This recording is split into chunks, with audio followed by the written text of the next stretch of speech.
I think it's a much safer environment in the Sonic community to express my opinions on this issue now. Yes, I'm aware Final Horizon got a patch. No, I didn't play it. The reason I didn't give out a review for the final DLC for Sonic Frontiers is complicated. For one, I didn't finish the DLC, so I feel that it would be unfair to review it only by the first hour or so of gameplay.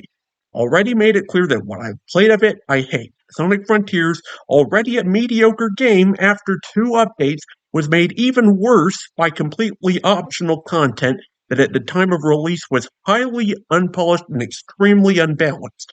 While there's an easy mode and a normal mode to make the parts I played easier, the game incentivizes you to play on hard in the original story to unlock more gameplay. So I assumed that hard was the intended way to beat the DLC. Little did I know that the entire DLC, not just what little of it I played, is almost impossible on hard mode. I gave up in less than 3 days before finishing the first tower. I stopped having fun with Sonic Frontiers quickly after it launched, and it only became fun again for a few days after each of the first 2 updates.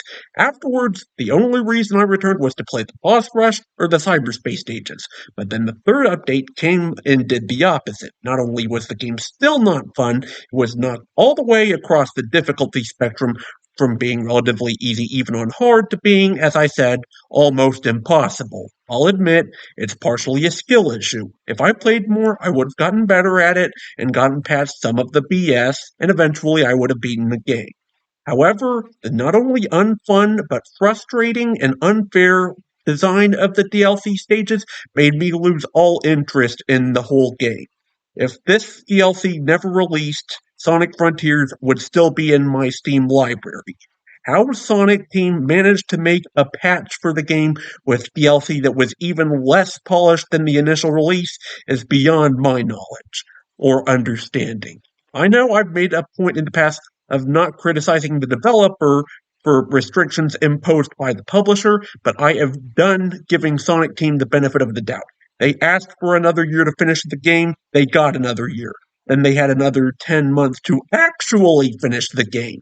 And after 10 more months, it was even worse. As long as Kishimoto and Izuka remain obsessed with the open world Sonic formula in its current state, I will be boycotting their 3D Sonic games. Not only Sega, but Sonic Team will have to earn my trust back before I buy another Sonic Team game. Only reason I bought Superstars is because it wasn't made by Sonic Team.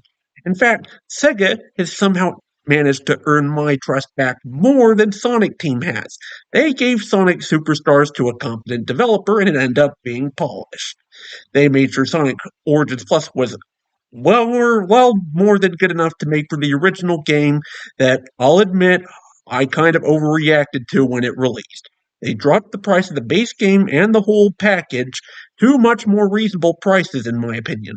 They released a free Steam game in April of this year that I very much did enjoy, and I might likely review it in the future.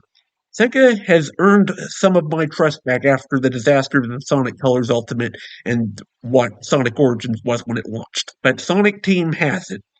In conclusion, I hated Final Horizon. It was unpolished, unfair, and unfun. If Sonic Team proves they can release a polished and finished Sonic game the way Nintendo's developers do consistently, I will buy the next Sonic Team Sonic game. Until then, I'll be staying away from anything they put their hands on. I understand that a lot of you didn't want to hear what I have to say, but this is all my opinion for the most part, and it's how as I feel as a Sonic fan, and I felt that it needed to be said. But if you made it this far in the video, I'm glad that you did, because it's almost over, and I want to thank you for watching. As always, stay safe and stay cool.